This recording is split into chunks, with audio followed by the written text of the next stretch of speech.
और बाजारों में देखिए आज का एक्शन फिर खरीदारी की ओर ही बनता दिखाई दे रहा है। कल की भारी बिकवाली के बाद आज बाजार संभल रहे हैं। निचले लेवल से सपोर्ट लिया है, 11,500 तो दूर की बात हो गई है। 11,600 के ऊपर अब हम मूड बना रहे हैं तेजी का। 11,636 के लेवल से समय निफ्टी ने कर लिए हैं दर्ज।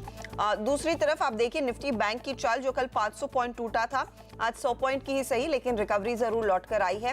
मिड कैप इंडेक्स मजबूत है, आधे % तक के गेन्स देखने को मिल रहे हैं। इनफैक्ट इस समय ये इंडेक्स 100 पॉइंट तक की तेजी क्लॉक इन कर चुका है। कंज्यूमर ड्यूरेबल्स में ज्यादा तेजी। दूसरी तरफ आज आईटी शेयर और इंफ्रास्ट्रक्चर शेयरों में कुछ मुनाफा वसूली के सौदे देखने को मिल रहे हैं। सरकारी बैंकों में आज हमने देखा एक बहुत तगड़ा खरीदारी का रुझान बना है। तो ये मार्केट की स्थिति है।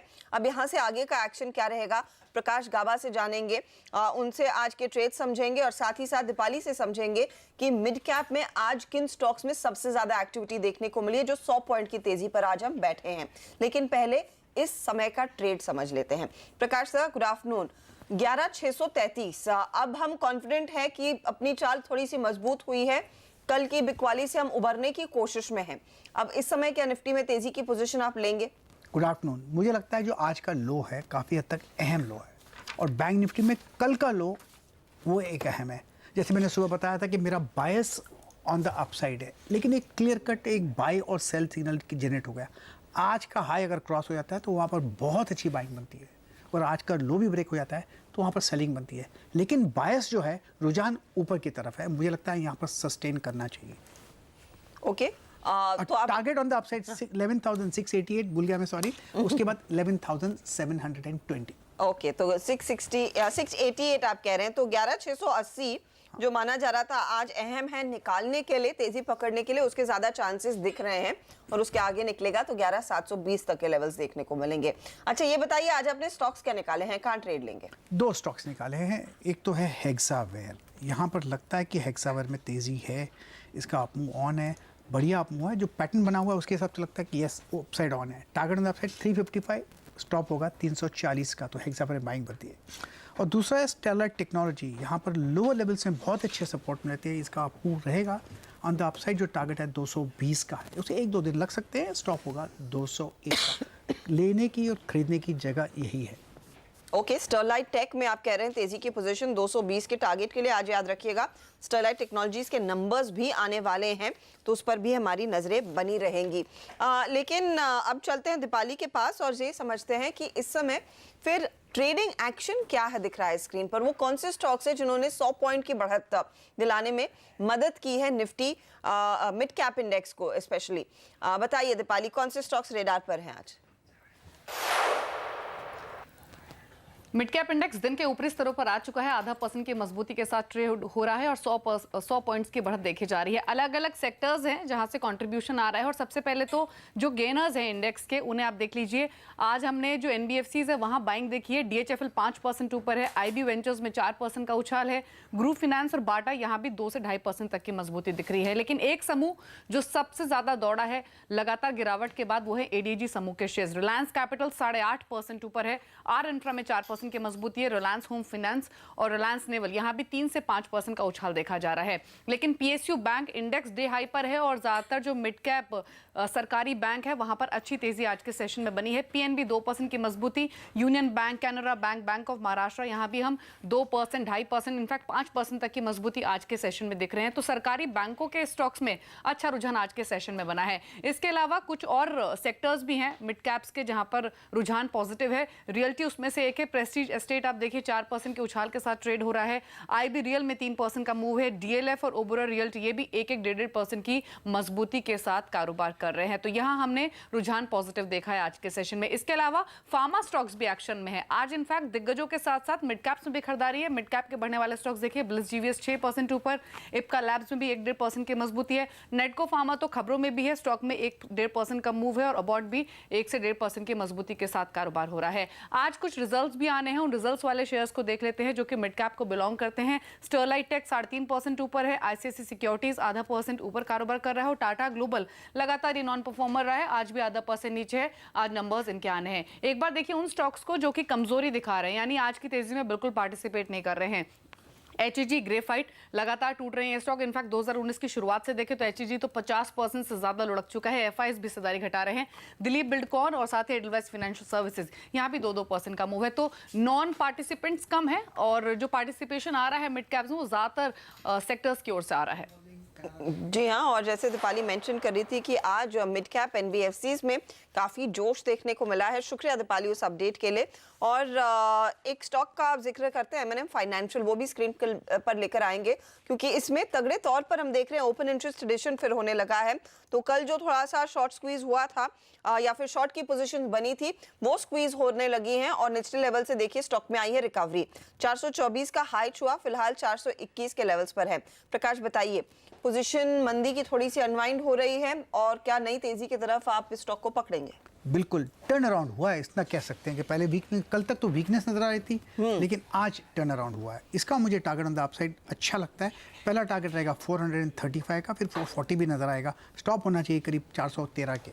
ओके, तो आप कह रहे हैं 435 के लिए तेजी की पोजीशन अभी अभी खरीदने वाला ये शेयर है और स्टॉप लॉस लगाएंगे 413 के लेवल्स पर। तो ये इस समय खरीदारी का कॉल आपकी स्क्रीन पर आता हुआ M&M फाइनेंशियल, ये एक स्टॉक। लेकिन स्टरलाइट टेक्नोलॉजीज जिसका जिक्र खुद प्रकाश सर ने किया, उसमें तेजी देखने को मिली है, 220 का टारगेट। लेकिन इसके अलावा टाटा ग्लोबल के नंबर्स आने वाले, जैसे दीपाली मेंशन कर रही थी, और दिग्गज कंपनियों में ACC के भी नतीजे आएंगे और उसके आगे हम देखेंगे कल अल्ट्राटेक के भी नंबर्स आने वाले हैं। तो नंबर से बाजार की उम्मीद क्या है, उस लिहाज से स्टांस क्या होना चाहिए, ये भी हम आपको बताएंगे। सुमित हमारे साथ अब जुड़ गए। सुमित बताइए, क्या एक्सपेक्ट करें इन नतीजों से?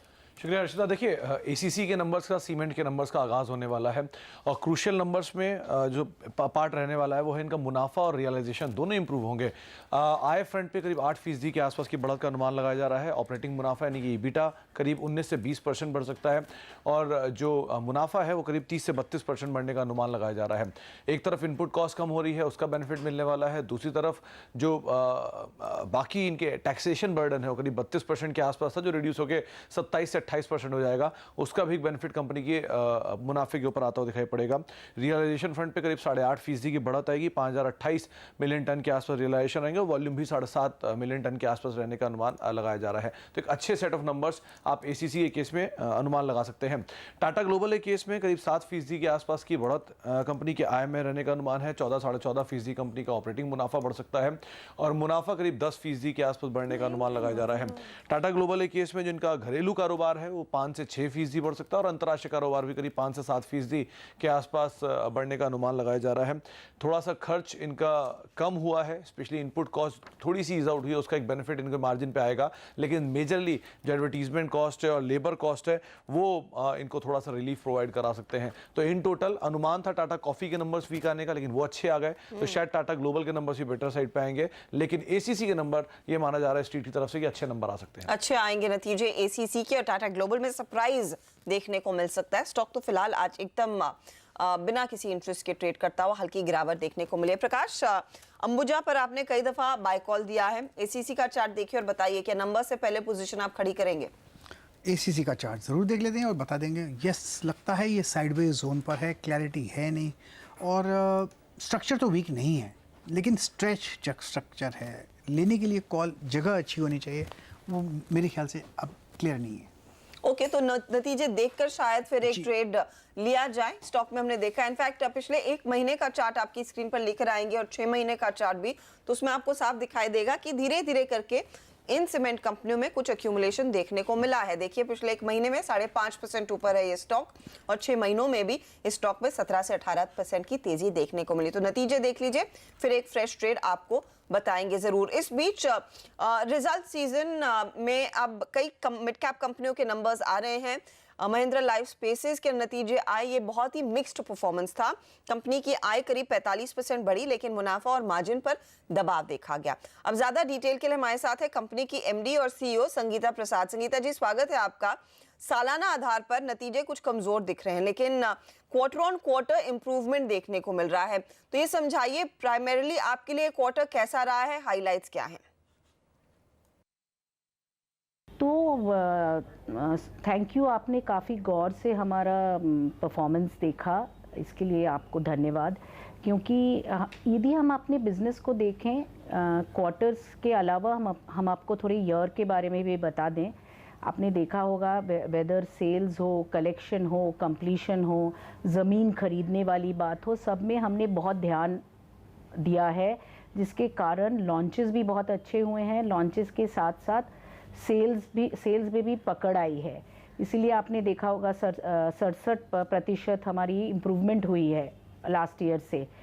और कलेक्शंस भी, कैश फ्लो सिचुएशन भी हमने बहुत सुधार लाई है।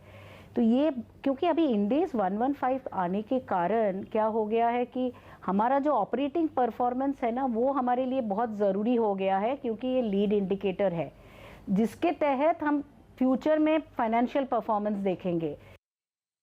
अच्छा, पुणे में जो आपने नए प्रोजेक्ट्स लॉन्च किए हैं, वहां पर डिमांड किस तरह की दिखाई दी और रियलाइजेशन प्राइमरीली कैसे रहे इन प्रोजेक्ट्स के? तो एक तो पुणे का प्रोजेक्ट जो हमने मार्च में लॉन्च किया, जिसका नाम सेंट्रलिस है, उस प्रोजेक्ट ने 3 दिन में 300 प्लस यूनिट बेचा है। तो obviously response has been very very encouraging. हम लोगों ने तैयारी भी की थी, लेकिन सबसे ज़्यादा थैंक यू मैं कस्टमर्स को देना चाहती हूँ कि जब भी हम कुछ अच्छा प्रोजेक्ट जब लॉन्च कर रहे हैं मार्केट में, उसका रेस्पॉन्स बहुत अच्छा होता है। हमने इस ईयर में 3 प्रोजेक्ट्स लॉन्च की और तीनों का ही बहुत रिस्पॉन्स अच्छा रहा। So and as far as realization is concerned, मैं रियलाइजेशन के पहले डिमांड के बारे में बात करना चाहती हूँ। डिमांड में रेस्पेक्टेड ट्रस्टेड डेवलपर्स के प्रोडक्ट्स पर डिमांड दिखना शुरू हो गया है, पॉजिटिव रीइंफोर्समेंट। इसीलिए आप अपना हमारा सेल्स देखें तो आपको पता चलेगा। रियलाइजेशन प्राइसिंग में अभी भी उतना ट्रेन नहीं पकड़ी है। Okay. उसमें थोड़ा समय लगेगा। ठीक है, तो प्राइसिंग में तेजी आने में थोड़ा समय लगेगा, लेकिन डिमांड अच्छी है, डिमांड लौट रही है। स्टॉक 4% ऊपर, महिंद्रा लाइफ स्पेसेस 377 पर कर रहा है कारोबार। चलिए इसी के साथ लेंगे एक छोटा ब्रेक में जाते जाते एक तत्काल ट्रेड भी।